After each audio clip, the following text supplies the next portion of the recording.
When Caligula became emperor, there were celebrations in Rome. It was seen as a new golden age after the dark years of Emperor Tiberius. But Caligula would lead a life of debauchery and brutally murder for fun. He reveled in killing his victims slowly and painfully over days. Caligula forced families to attend their children's executions. His sadism horrified an empire. His whole aim in life as emperor was to explore the extreme limits of what he could do. He seems to have found the exercise of power very intoxicating and the desire to oppress other people very tempting. Caligula was born in 12 AD, the third son of a celebrated commander from the most powerful family in the Roman Empire. His real name, Gaius Julius Caesar, emphasized his imperial lineage. Caligula's father, Germanicus, was a war hero, posted on the empire's northern frontier.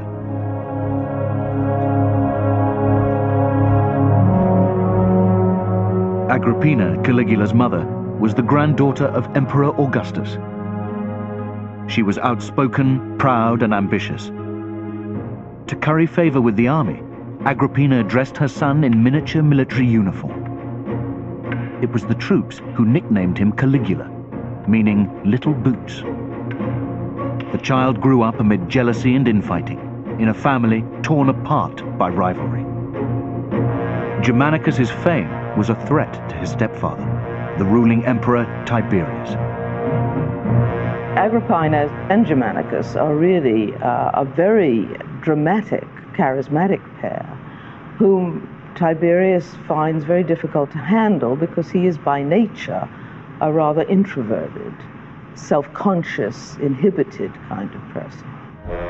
In May 17 AD, Germanicus was recalled from Germany.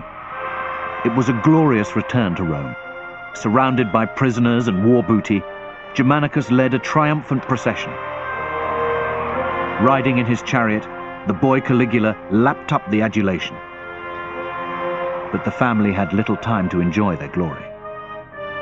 2 years later, Germanicus was dead. His painful death had all the symptoms of poisoning. Rumors circulated that Emperor Tiberius was responsible. Egged on by massive public grief, Agrippina blamed Tiberius for her husband's murder. Agrippina was extraordinarily hot-headed, and even on his deathbed, Germanicus is said to have warned her against letting go in front of people who would take it amiss and use it against her. Agrippina's hostility sealed her fate. The young Caligula watched as Tiberius turned on his family. One by one, his mother and 2 older brothers were arrested. They were condemned as enemies of the state and forced to commit suicide. Agrippina starved herself to death. But Caligula was spared. After his mother's arrest, he lived with his grandmother and great-grandmother, powerful Roman matrons.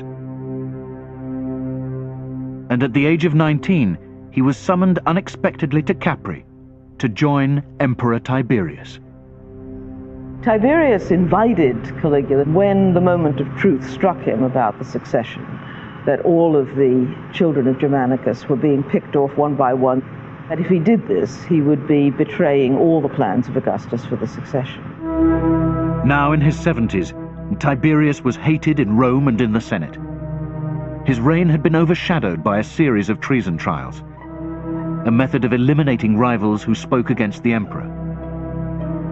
Leaving Rome behind, Tiberius had retired to Capri, far from public scrutiny. The island had grown notorious for debauchery and cruelty. For 6 years, Caligula lived here, forced to pay his respects to the man he held responsible for his family's deaths.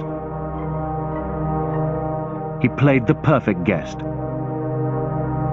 This was a young man who'd seen his brothers go and who'd learnt of all the dangers of talking out of turn. He had to contain his feelings and learn to present a polite and subservient front on any occasion. The strain of keeping up the pretense all the time must have been absolutely appalling. But I don't think it's any sign of irrationality or paranoia on his part. I think he was simply responding rationally to an appalling situation. His whole family was a dysfunctional family. Caligula suppressed his thirst for vengeance. But according to his biographer Suetonius, he found plenty to vent his frustration on. Yet even at that time he was not able to control his savage and reprehensible nature. Indeed, he showed the keenest interest in witnessing the sufferings and torments of those condemned to be tortured. Caligula made the most of his time on Capri, creating key alliances. He married Junia Claudia, daughter of a distinguished senator. But his most important ally was Macro, head of the Praetorian Guard and a veteran of violence. As Tiberius's right-hand man, Macro had organized the notorious trials and executions of the emperor's reign. The partnership was so strong that Macro allowed Caligula to sleep with his wife. Tiberius watched the alliance in horror, fearful for the future of his own grandson, Gemellus. But his hands were tied. As the son of Germanicus, Caligula already had the people's support. With Macro behind him, he had the army too. Reluctantly, Tiberius named his joint successors. Caligula and Gemellus were to rule together. It would never happen. Tiberius died in March 37. Guided by Macro, the Senate threw out his will on the grounds of insanity. They handed sole control of the empire to Caligula. The new emperor was just 24 years old. Insecure and highly strung, he was tall and spindly, with sunken eyes and thinning hair. Later in his reign, he was to order men with thicker hair to shave their heads. For now, Rome was elated. The crowds that greeted him were quite extraordinary, and he was greeted in the same way by the Senate. Everything went absolutely smoothly. They were falling over themselves to welcome him. Since the days of Augustus, the Roman emperor was first among equals. In their enthusiasm, the Senate handed Caligula absolute power. Caligula found himself as the leader of the Roman world, and as a man with power of life over death over all of his subjects. And perhaps what makes him different from his predecessors Augustus and Tiberius is that here we have the naked display of an autocrat. Caligula and Macro capitalized on the mood of celebration. The Praetorian Guard were handed a cash bonus. The Roman people were treated to theater and games. The Senate were reassured that Tiberius's hated treason trials would stop. And to their relief, Caligula publicly destroyed papers listing his family's accusers. He promised there would be no prosecutions. No one knew there were copies. The first 6 months of Caligula's reign were a period of euphoria. They came at a price. In just 12 months, Caligula ran through 2.7 billion sesterces, enough to pay the army for 8 years. But the golden days of fun had taken a greater toll on his health. Before the summer was over, he suffered a physical and mental breakdown. Caligula's condition sent shockwaves through Rome. Desperate for his recovery, one high-ranking Roman offered to fight gladiators if the emperor survived. Caligula did, but he was a changed man. For the rest of his life, Caligula suffered headaches and sleepless nights, pacing his palace till daylight. But it was Rome that suffered most. Caligula demanded a terrifying show of loyalty. The man who had promised he would fight as a gladiator, he obliged to fulfill his vow, looking on as he struggled in combat and not letting him off until he had won his fight and pleaded repeatedly for delivery. When he was at death's door, he will have come to realize that he was not indispensable And when he began to recover, he would have realized that people were taking measures that would cover the situation in case he didn't get better. In other words, he saw people preparing for the after Caligula situation, and this was intolerable to him. Caligula lashed out at close relatives and friends as he regained his strength. Gemellus, Tiberius's grandson, was accused of hoping for the emperor's death. The 18-year-old was shown how to kill himself. Caligula turned on his father-in-law, Silanus. The old man was accused of treason. Even Macro fell foul of the emperor's anger and mistrust. Caligula had grown resentful of his mentor's advice. He charged Macro with prostituting his wife. Both committed suicide. Ennia had been Caligula's mistress. Now Macro had gone, no one would hold Caligula back. At the age of 24, Caligula had been handed the reins of power.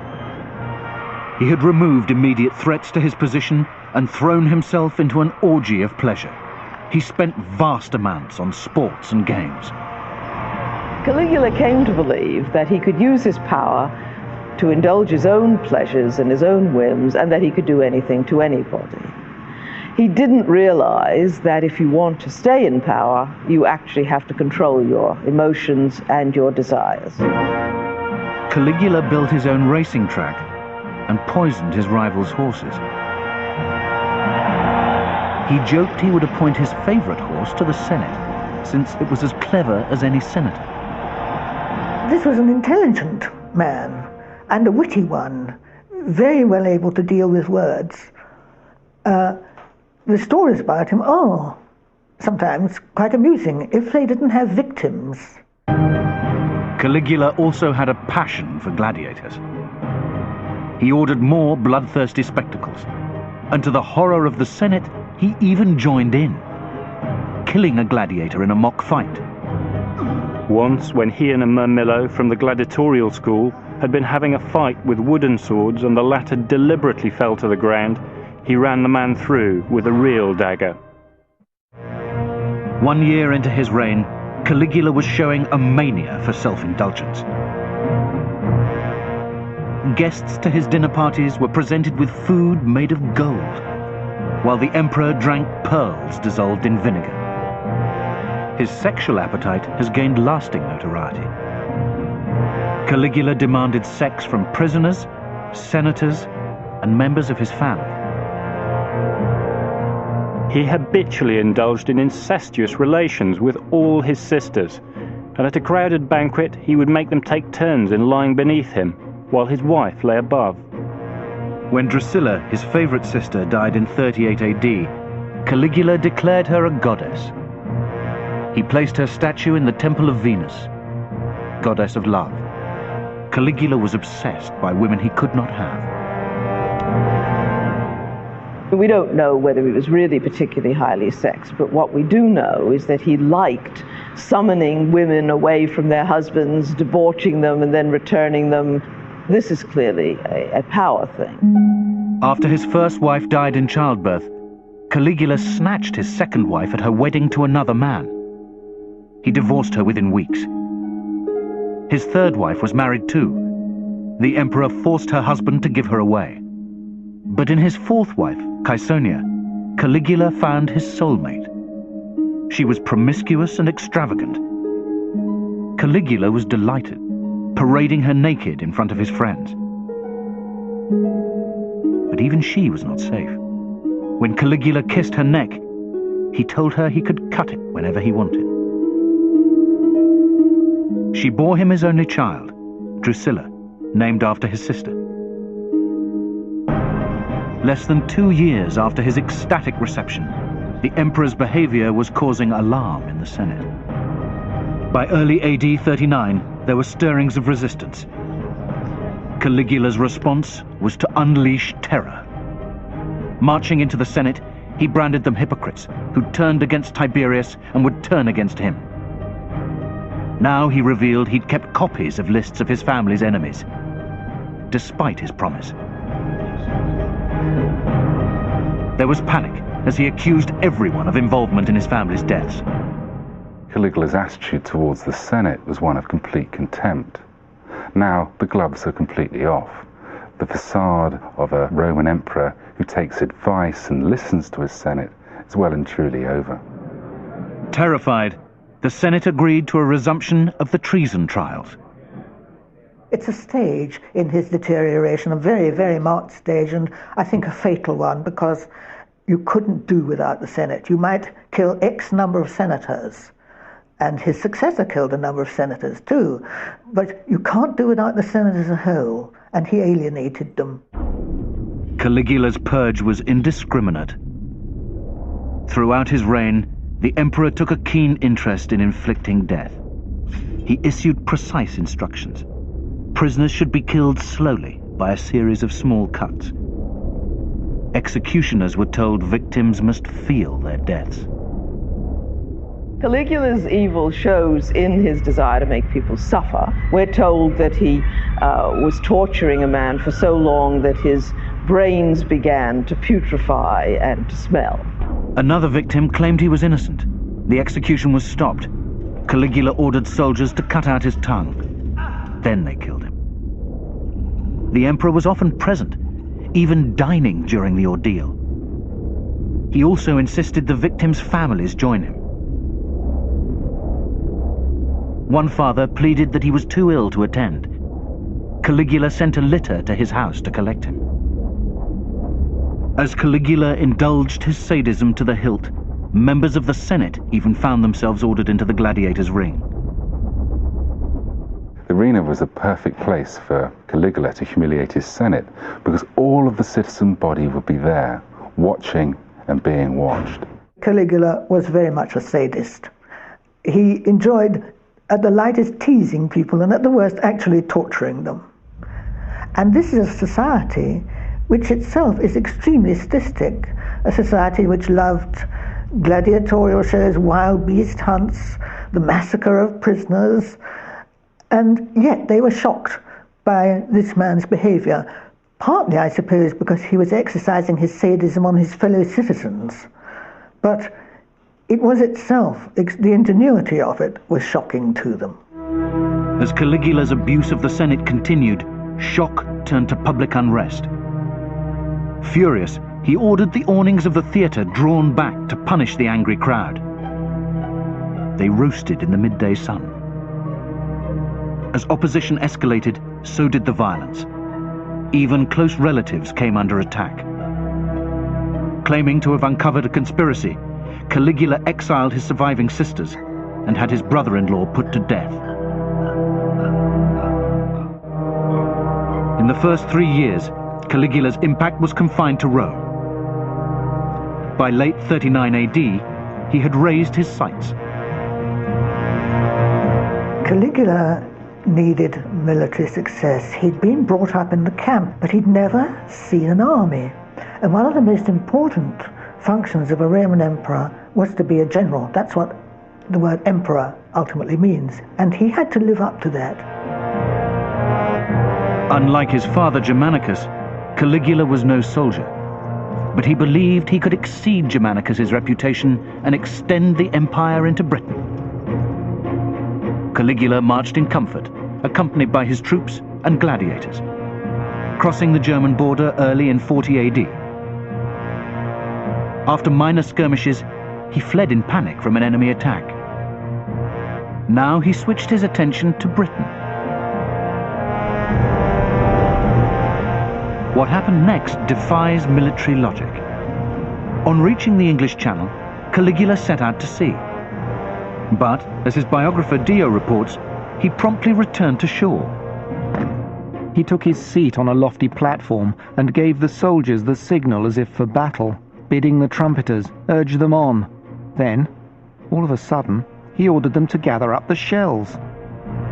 Caligula's elite forces picked up shells in their helmets. They were sent back to Rome for display as the spoils of victory over the ocean. His behavior remains a mystery. Certainly, his dreams of conquest had come to nothing. On returning to Rome, he tested the Senate's loyalty to the utmost. demanding they treat him as a god. Earlier emperors had been worshipped after death. Caligula was not prepared to wait. Playing with the idea of being a god does seem to show a childlike idea of having everything now and everything before he's ever earned it. He ordered a temple to be built to himself in the heart of Rome. Wealthy nobles, including his uncle Claudius, were forced to pay vast sums to join. By now, Caligula's irrational demands were threatening the stability of his empire. When he ordered his own statue to be placed in the Temple of Jerusalem, there was outrage in the Jewish population. It was the ultimate insult to the Jewish God. Fearing major riots, the local governor stalled, risking his own life. But before the statue was finished, the emperor was dead. Caligula had received dramatic proof that he was not divine. As he returned from the theatre on the 24th of January 41 AD, Caligula was stabbed to death. The assassins included members of his family and the Praetorian Guard assigned to protect him. Caligula was killed because there was no other way to get rid of him, and no apparent end to the evils he was prepared to perpetrate. There was an ancient theory that if a man was evil enough, his soul was so corrupt, the only way you could cure him was to kill him. The corpse was left with more than 30 wounds. His wife, Caesonia, was hunted down and stabbed. Drusilla, their 2-year-old daughter, was beaten to death against a wall.